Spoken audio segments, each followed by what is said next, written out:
The SAT and ACT tests making a comeback at some colleges, but students already trying to catch up from learning loss may not be ready. National Desk's Angela Brown talked to an expert preparing students for standardized tests. Students are on the clock and parents are getting nervous. They have avoided it up until now, and now they're scrambling. Parents reaching out to test prep providers like David Dillard, the CEO of Katy College Prep, for help on the ACT, SAT. They're just now finding out about the reinstatement of these requirements at some of the schools that they cared about. A handful of colleges bringing back the ACT, SAT requirement, including Dartmouth, the University System of Georgia, reinstating standardized testing at some institutions. Caltech doing the same thing.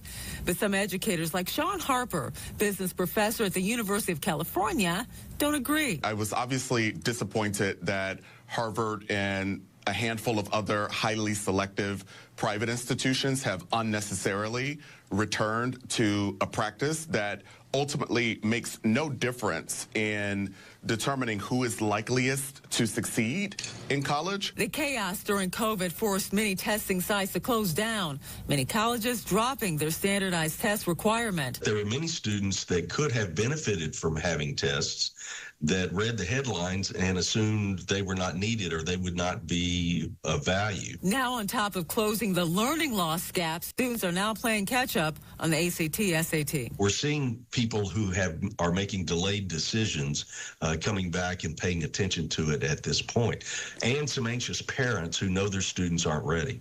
And there are some big changes to the SAT, ACT testing. Both tests are shorter, and the ACT makes science optional, and the SAT is all